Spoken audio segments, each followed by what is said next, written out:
Hey, what's up? This is Jay Crimson from the Crimson Cult Podcast. If you are interested in starting your own podcast like me, there's no place to go but Anchor. If you haven't heard about Anchor, it's the best and easiest way to make a podcast. You can trim, edit, add music, add background noises, whatever, all on your phone. So download the free Anchor app or go to anchor.fm to get started. Thanks for listening. Hello. Hey, man. How you doing? What's up, Paul? We are recording. How are you? I'm doing well. How are you? Good. All right. Ladies and gentlemen of the cult, drummer of legendary Cannibal Corpse, Paul Mazurkiewicz. How are you? I'm doing great, man. Thanks for having me. Thanks for taking some of your time to be here. Founding member at that. Yeah, I know. Crazy, huh? It's been a long time. Right. So is it crazy still touring and playing shows like, what is it, 33 plus years later? Yeah, that's it. You know, I know it's insane that we're still going and going strong, and you know, I mean, that's what we do, and it's what we've been doing. So I guess it's pretty much the norm at this point. But yeah, it is kind of crazy to think that we've been around as long as we have, and we're still going strong and all that good stuff. So you know, can't complain. Right. So what got you into playing the drums initially? Well, you know, I mean, obviously being a music fan when you're young, you know, starting out with bands like Kiss, you know, when I'm 8, 9 years old, and you know, just starting to become obsessed with music, I guess. And you know, the older you get, of course, you know, the stronger it becomes, I would imagine, or it did for me, probably for most people, if you're getting into the music, or, you know, getting into it strongly, you know, like a super fan kind of a thing. Yeah. Where you finally, of course, you just want to end up creating your own. You know, I mean, usually you go one way or the other, right? You know, you're a listener and you love music your whole life, but you know, you might not aspire to be a musician per se. And then, you know, the way I went, of course, I wanted to, you know, wanted to be a musician, I guess, wanted to make my own music. So, you know, so I was actually gravitated towards the guitar probably first when I was younger. And I loved all instruments, drums, bass, and guitar. You know, those three in particular, of course, the basis of, like, you know, rock and roll, right? You know, and you know, I played guitar for a little bit there when I was maybe 12 years old, and then it was short-lived. But and then the older I got, you know, the drums really started kind of shining through, or I was more interested in the drums, I guess. I just, you know, every time I'd see a band, I was always watching the drummer more, probably than anybody. And, you know, and having it kind of in my immediate family may have helped a little bit. My cousin, who is kind of like a brother to me, I mean, 2 years older than me, and hung out a lot with him growing up, and he played drums, got me into a lot of bands, and you know, and all that kind of stuff. But he had a drum set at his house, you know, and I'd go over there, I'd be able to maybe hit him a little bit and see it, you know, him play a little. So it was kind of cool to see it firsthand. And then my uncle was a drummer as well in a polka band, and I was able to witness him play drums, I guess, at an early age too, or just up close, I should say, for the most part. Yeah. Playing at parties, my cousin's birthday parties, you know, him and the polka guys setting up in the garage. I mean, so, you know, just seeing live drums up close, I think that kind of maybe helped me along as well. But I'll never forget sitting behind my cousin's drum kit for the very first time, or maybe it wasn't even the first time, but it was a time when I was starting to want to really pursue it, perhaps, you know. And I remember sitting behind the drum kit, and I just was able to just kind of do an easy 4/4 kind of a beat, you know, like the boom, boom, ding, ding, ding, you know, just by picking up sticks and just doing it, you know. So I kind of felt a little excited, going, wow, hey, I can do this. I mean, a lot of people can't, and then so be it. And that's just the way it goes. Some people can pick up a pair of drumsticks or whatever and go out. I have no idea, not that I knew anything, but I at least was able to do a basic beat and hold a little bit of a rhythm without anybody showing me anything, just kind of like just doing it. So I felt excited and I felt like, wow, this is great. I could do this, and that really kind of pushed me along as well. So, that was basically the start of it. I guess when I was about 15 years old or so, really wanting to to pursue the drums. So. When did you get your first drum set? It would have been, I'm pretty sure I was 16 when I got my first kit, and I think that would have been maybe like in '85. And I got my first kit. I remember of course, things you'll never forget. Getting going with my mom in her Pinto. Looking in the swap sheet back then, looking for used drum kits. And hey, we found one with double bass, 2 kick drums. Of course, I wanted that. And we found an old Kent drum kit for $200, and it was the thing was. It came with some hardware and all that, but I look back and go, oh my gosh, I bought it in 85. This was definitely a kit from the 60s.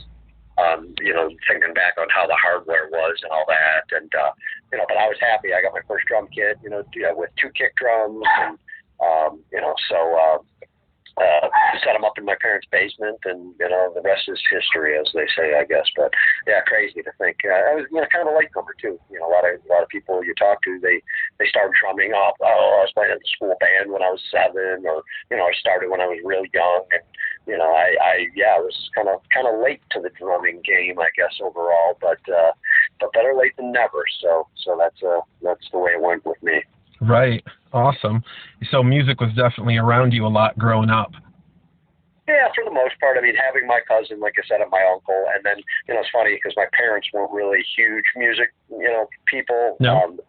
They had music, they had 45s, they had albums, but it wasn't like I look at how I became, of course, obsessed with music. My dad wasn't like that per se, and my mom, I guess, wasn't, although they did love music, like most people do. So I was able to, kind of, be around it and, play what my dad had, the Beach Boys, Rolling Stones, the Beatles, all that kind of stuff when I was really young, just getting into the music scene, going way back, how I said about, when I started getting obsessive about, say, Kiss or whatever.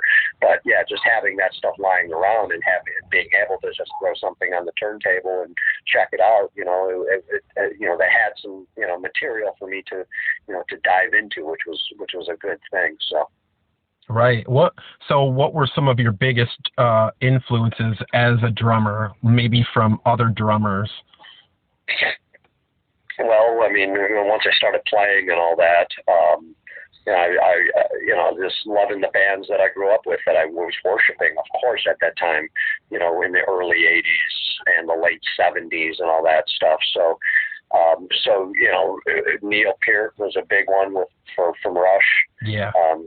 Hearing Rush for the first time back then was just like mind blowing. Still is, of course, to this day. But it's just incredible. And then then the older I got, and the more music that was coming out in the heavy sense. Of course, Lars Ulrich from Metallica was a huge influence, and then Dan Beehler from Exciter. I mean, love it, Exciter in the early days. I mean, really all these guys. I mean, Tommy Lee from Motley Crue. I mean, Dave Holland and Judas Priest at the time. Vinny Appice and Black Sabbath when he was in there at that time with the Dio years. And then, of course, it starts getting, the music scape and scope is changing with the times, and, thrash is coming in and play. Who's this band, Slayer? What the hell, so Lombardo is my biggest influence in the modern sense. Okay.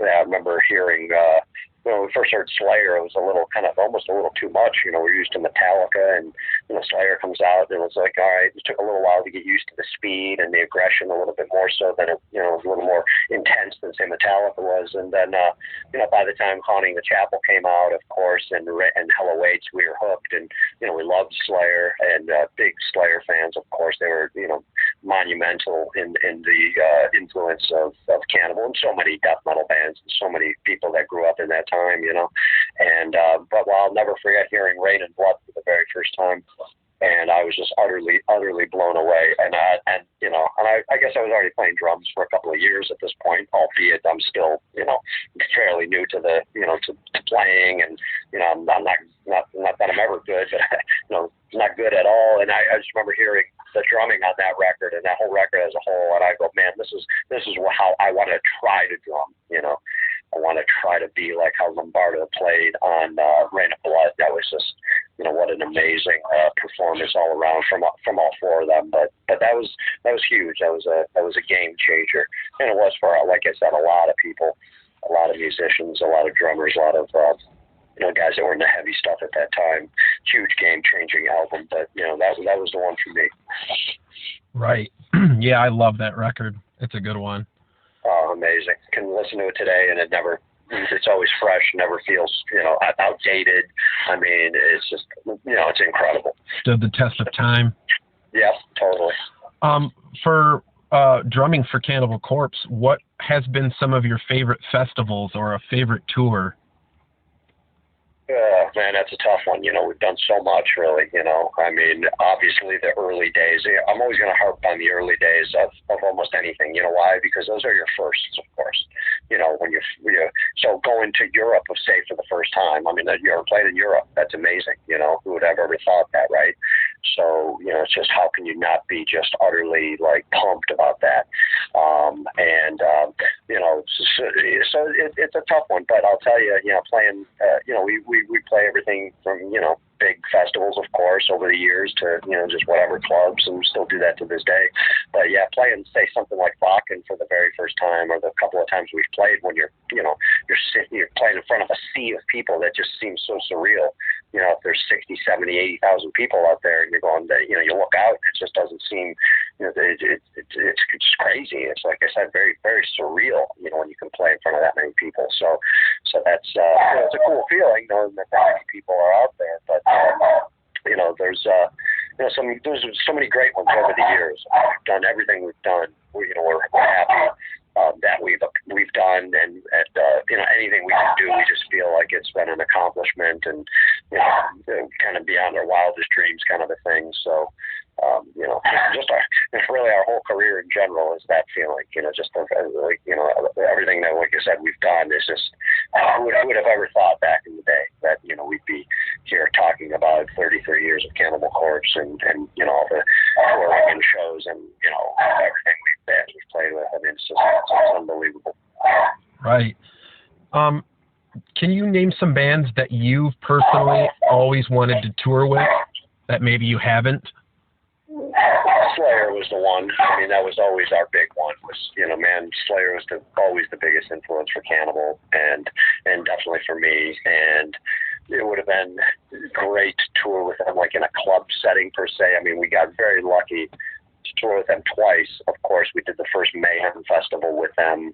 That I think that might have been our second Mayhem. I can't remember, but that was luckily one of the last tours with Jeff Hanneman before he ended up, retiring and then ultimately passing. But that right. was back in 2009. We didn't share the stage with them, but just the fact that we played the same festival, we're able to watch them every night as the original band. That was incredible. We were so excited for that. And then, of course, getting to tour with Slayer, then to share the stage and do the farewell tour when we just did that leg of the tour a couple of years ago. That was incredible. It's an honor, to be touring with them guys. So I mean, we've toured with so many bands. I mean, I would think we've luckily shared the stage and played festivals with many other bands like Kiss.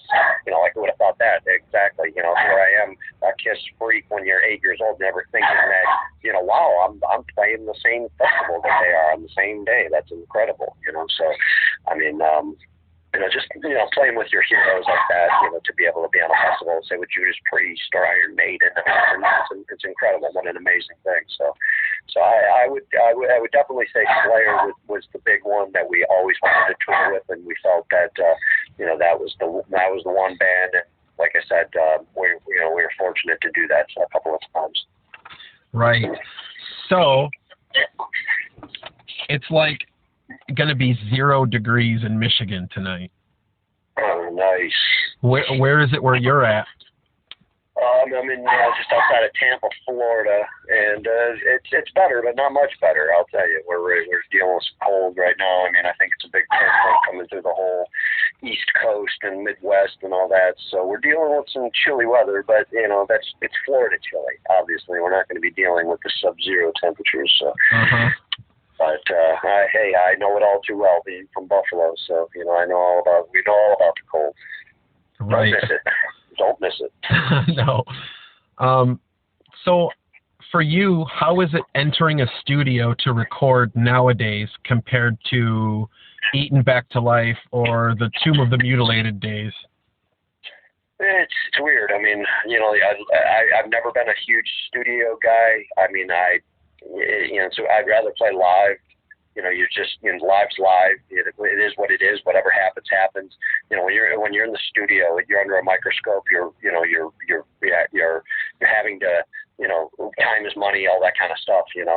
And as you're under time constraints, you got to get things done. And being the drums always ends up having to get done first or whatever. I look back, like I said, the first, doing Eaton, that was amazing. We're commuting down from Buffalo, to Tampa to record our first album. It was very exciting, a lot of fun. I mean, it was just an incredible time. And then, I think the first few records were a little more, kind of laid back in that sense. And then, I don't know, the older I got, the more the band became a business per se. The less I liked the studio, the more tedious it got. And then there was a few years in there where I was just dreading the studio. I don't know. I just, in the middle years there, I wasn't really, you have to do it. I mean, that's just a part of, being in a band and recording and all that kind of stuff. But I never really looked forward to it. I was waiting for it to be done. And I think in the last, say, 15 years, though, I've been having a better attitude. It hasn't been as bad. I mean, it's been like, okay, I can do this. I'm mentally more prepared, perhaps, maybe because I got older. I don't know, all those things. And, the last few sessions we've done have been, really smooth. You go in as prepared as you can be. You got to get it done. Okay, so be it. You get it done, and, there we go. It's painless, right? So, I'd say the last few have been overall pretty good and, very exciting. And I felt confident and positive and, just felt overall, happy about it. Like I said, those early days as well. So those middle years were a little tough, but hey, that's how life goes, ups and downs, right? Right. Do you think a lot of that had to do with the switch from analog recording to the digital era? Yeah, maybe. I mean, maybe a little bit. I'm not sure. I mean, it's possible that could have been in my mind. Maybe a lot of it was the popularity of the band. You're always feeling you got to do better. You got to play better. Uh-huh. You're more popular now. Back in the early days, you're nobody. You have that nobody that attitude of like, just go for it, who cares? And then, now you're somebody. And you better do better than the last time and all that kind of stuff. And, so it was probably a bunch of factors. I mean, that could have been one, but then again, maybe not. I mean, Pro Tools nowadays, right. You can do wonders, obviously, with Pro Tools. Everybody records the Pro Tools. That's it's obviously not a secret, and you're recording here, so that's not a secret that things end up, getting edited. And, the editing is a lot easier than it was back in the day when you had to cut tape, and all that kind of thing. So, if anything, it's probably a lot easier to record these days with the Pro Tools, and you can do a lot of mix and matching kind of thing. If you just say, all right, I'm going to do a few takes of this song, and then you can you got the grid. Things are to the click or what have you. You can make it work a lot easier. So I'm not sure if that was really too much of a factor, other than maybe just more personal, growing as a person and, going through those trials and tribulations of just being a musician, I guess, in general. So. Right. That makes sense. Do you have an album that you can recall was the worst studio experience? Yeah, not really. I do recall. It's funny, we were just talking about it, Rob and I, the other day at practice, that I remember being really sick when we did the bleeding. We were still commuting from Buffalo to Tampa, and I remember, I know I didn't go to the doctor or a hospital or anything, but I had some sort of weird virus going on. I remember on the drive down, it really hit me. And then when I was in Florida, when having to record, we were there for a month, but being the drums, of course, they always got to get done. Kind of, that's the first thing that needs to get done. And I just remember being pretty sick. I mean, I look back and, you listen to the bleeding, and it turned out pretty cool, and it sounds great, and I think everything's, as well as it could, as good as it could be. But yeah, having to be sick to do anything, and especially record, it was tough, So that was probably the worst one, I think. I remember ordering the bleeding off those old school, like, Columbia CD Club magazines. Oh, cool. And then reading the insert and the titles, and I thought, I just might go to hell for listening to this CD, just maybe for holding it and touching it. What does your current playlist look like? What are you listening to right now? Oh man, it consists of a lot of stuff from the 70s. That's oh yeah. I'm a huge 70s rock guy, late 60s, early 70s, all throughout the 70s, even the late 70s, the stuff that I kind of grew up with. I'd say in the last 20, 25 years, I've been listening to a lot of that kind of stuff.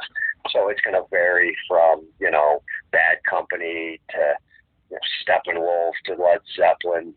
I do love the new band, Greta Van Fleet that came up by your way up there. Yeah. And, they remind me, of course, of a lot of like Zeppelin, but just, having that old school sound and feel. I mean, that's amazing to me that young kids can feel that and have that. I think they're an incredible band.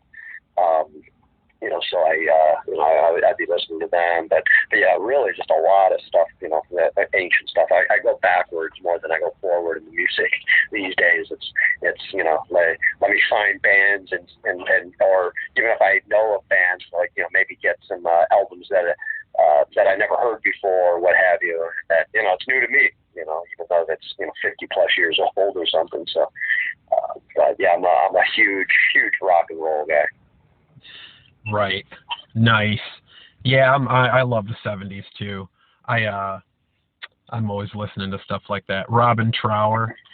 Yeah, there you go. Nice. So Cannibal Corpse was signed to Metal Blade a mere 8 months after you guys formed. Right. Can you tell us a bit about all that and how that went down? Yeah, crazy. What a whirlwind, I mean, everything happened so fast, obviously. We're formed in December of '88.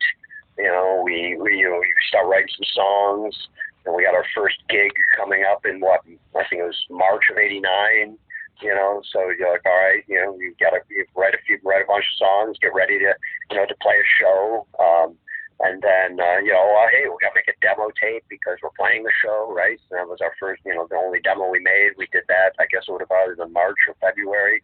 So we're only a band a couple of months at this point. And, you play the show, everything's going well, buzz is happening, people are into it, in Buffalo and, throughout the country and the world, I guess, starting to get, a little bit of a buzz. And, hey, that's what you like to do as a band, right? Try to get signed. So, send that demo tape out to some record labels and hope for the best, see what happens. And I guess, Metal Blade, Brian Slagle was into it, wanted to sign us. So I remember, yes, we're signing our contracts in July of '89. So that's insane, to go. We're just formed, and here we are, a brand new band, and still trying to find our way and all that. But we're signing the Metal Blade Records, and like I said, what a whirlwind, because I think everything happening so fast like that, you just, we weren't expecting it. You're not expecting anything for the most part. You just, it's almost kind of like, you almost believe that it would never happen. Yeah, it'd be great to get signed. Well, yeah, it'd be great to go on tour and all those kinds of things, but you're not expecting that to happen. You're just, you're dreaming and you're hoping. And then for things to happen as quick as they did, that was just like, whoa, it was a big shocker. And we're on our way. But yeah, crazy how that went. Right. So, when did you personally think that Cannibal Corpse came into their own as a band when it comes to maybe guitar tones, honing your style, solid sound, songs, and all of that? I'd say the bleeding. I mean, you could kind of tell, I think, by listening to the albums. When you listen to the first 3 albums, they're very just, they're awesome albums. They're just raw, aggressive, primitive albums. Where you can hear it in our style and in our playing. I mean, I think all of it's Cannibal. When you listen to every record from first to the last one, it's all Cannibal, but it's all Cannibal maybe, with some subtle, slight little, nuances and, things that make it a little bit different than the last. But I think if you listen and you go, okay, the bleeding is kind of more our modern sound in a sense. The songs like Staring Through the Eyes of the Dead and, Stripped and, all those, all the songs on the record. I really think we were coming into our own, and we felt like, right, the songwriting is coming into our own. We're just getting more experience. We're getting better at our instruments. We're getting, we're getting older. We're gaining more experience, all that kind of stuff, So I would, definitely say the bleeding. Nice. Yeah, that's one of my favorites. And I was surprised after the vocalist switch that Vile was just like, boom. And that was like a big selling record for you guys. Well, yeah, I mean, because I think the bleeding did so well. We were on a high from the bleeding. I mean, that we were obviously Tomb of the Mutilated. We just kept on going up the ladder there. Tomb comes out, you got Hammered. It's a great album, big album. Then the bleeding came out, and it was like it took that was the biggest seller at that point. Still one of our biggest sellers of all time, in our catalog. And so I think it was mixed with, well, what's coming next? Plus, everybody wanting to maybe hear, what we had in store with George now on vocals. For sure. So, and we were just taking it to, just keep the ball rolling, keep going up the ladder, take it to the next level. And I believe, we definitely did with Vile. So, so it was great, that it did as well as it did, number-wise, sale-wise, all that kind of stuff. And of course, the fans really embracing it and embracing George and, knowing that we're a better band and, that we made the right decision to switch vocalists and all that kind of stuff. So that was awesome. Right. And I was watching an interview where you had mentioned you had a routine of setting the drum set too low and that you wanted to get it a little bit higher for relaxation and comfort up there? Yeah, that was more recent, actually. I went through so many changes as a drummer. I think you do that, and it's funny how I look back at my whole drumming style, and the style is pretty much the same, but what you do, how you add up and all that kind of stuff. I remember in the early days, I used to sit really high.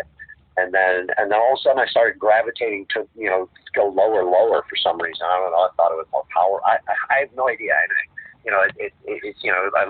I look back and I'm like, what was I doing? Because I think it got harder to play and my, I'm fighting my body a lot more. And, when you're younger, maybe it's a little bit easier or you can do that. But then the older I was getting, I'm like, man, what am I doing here? I remember just kind of coming to my senses of sorts going, why am I sitting so low here? This is just, there's things that are very difficult to do when you're sitting this low. And why am I got to go back. I got to get back. It was kind of like a light bulb went off and I slapped myself in the face like, you idiot, what are you doing here?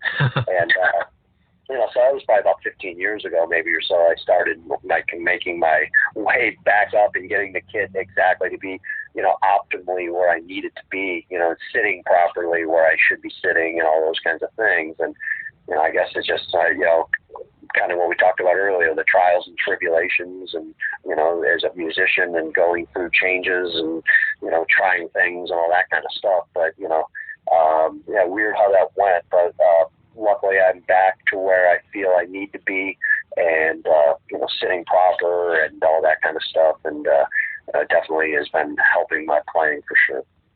I know that there has been multiple record art, album art bannings and song bannings in different places in the world over the years.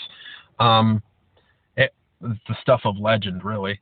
At the present time, right now, are there any current bannings, and how have the whole bannings on artwork and songs changed over the years?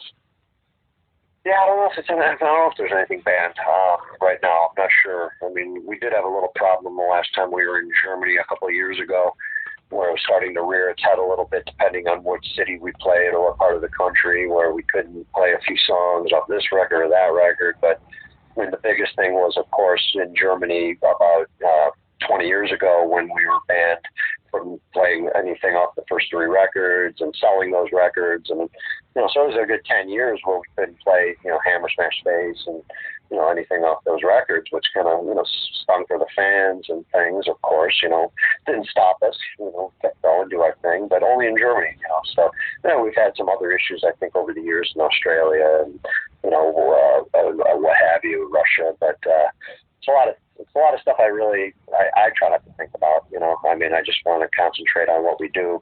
There's going to be problems here and there. It's not, like I said, stopping us. It's not affecting us in any way. No.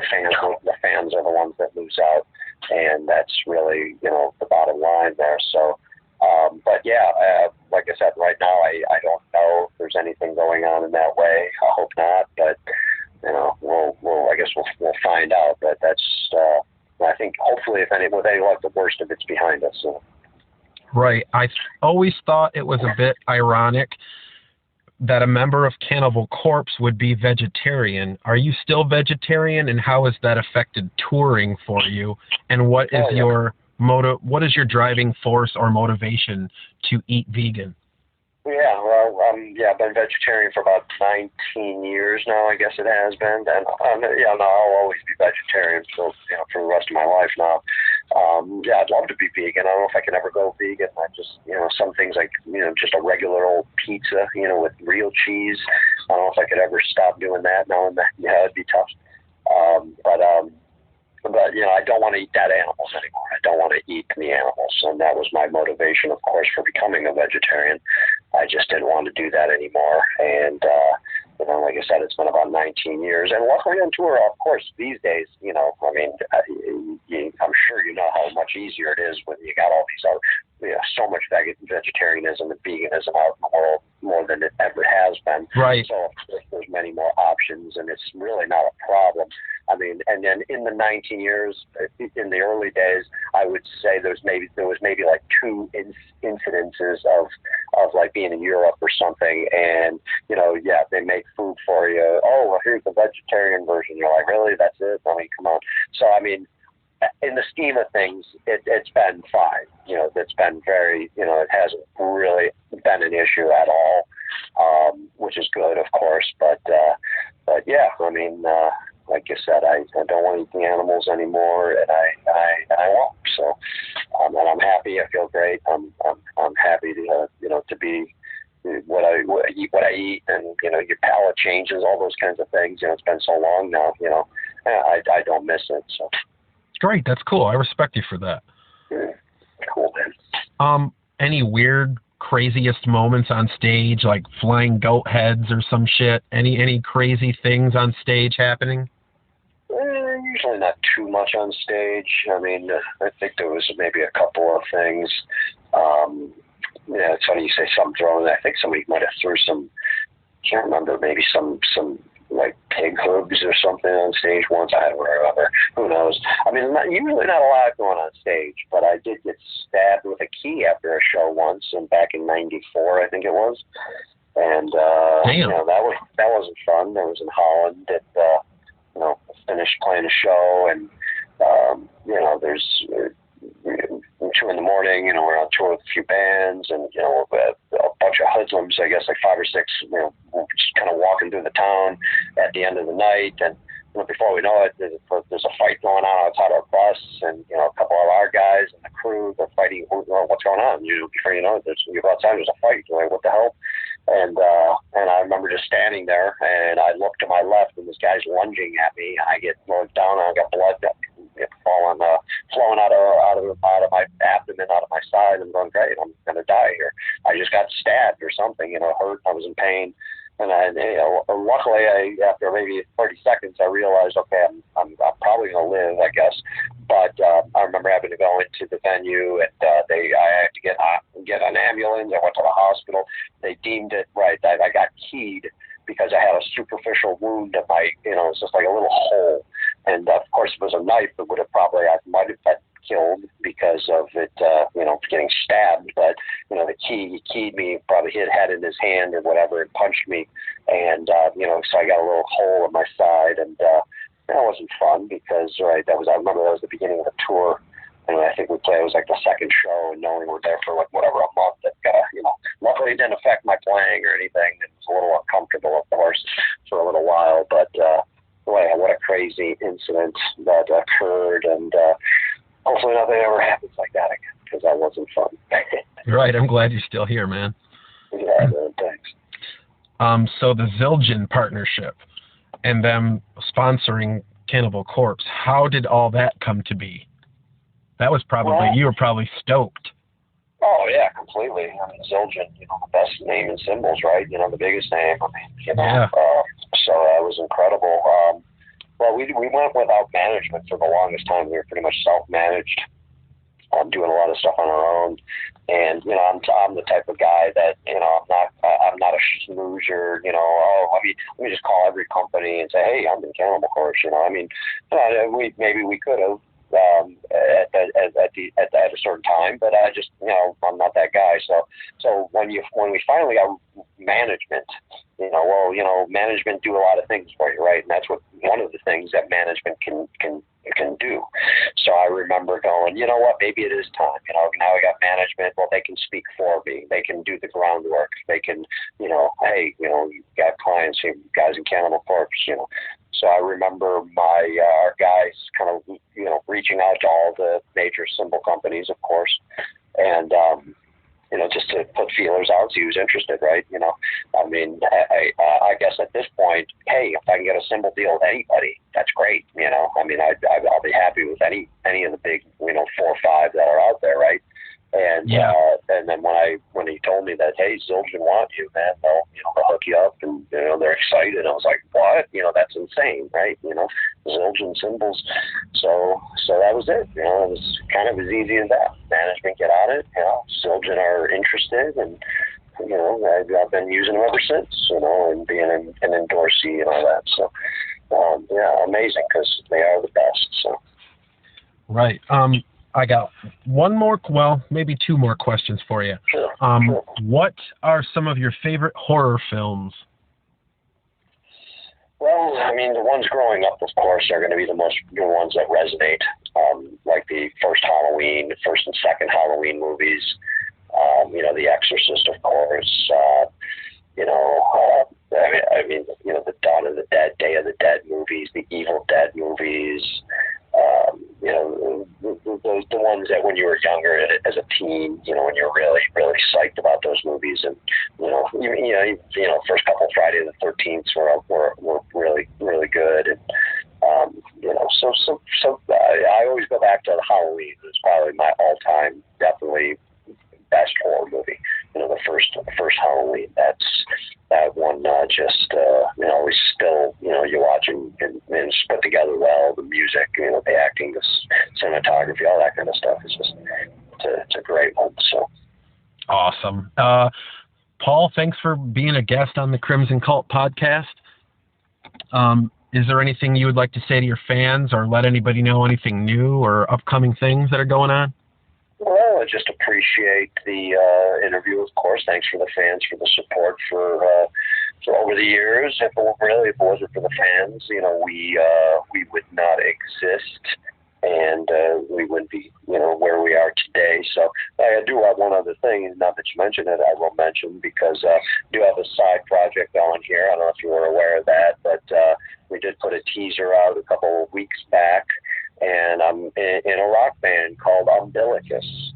And, we're working on our debut right now. We're getting it finalized and with mixing and all that kind of stuff. And we're probably going to release it ourselves, but hopefully within a few months, Umbilicus will be out to the masses, and everybody can hear me jamming out some just, good old rock and roll like we talked about earlier, what I really love these days. So just keep an eye out for Umbilicus. That sounds really cool. I think people will definitely check it out, knowing that it's a departure from the usual death metal, for sure.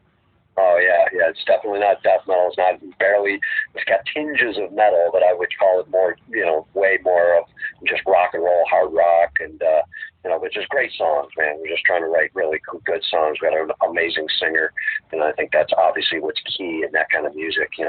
Having the vocals be amazing, and just we're having some great riffs and great memorable songs. So that's what it's about. So. Sweet. All right. Paul Mazurkiewicz, drummer of legendary band Cannibal Corpse, thank you for being a guest on my show. Hey, man, thanks for having me. It was a lot of fun. I appreciate it. Thank you. Have a good one. Hey, man, you too. Take care. Take care. All right, man. Stay warm. Bye. Bye.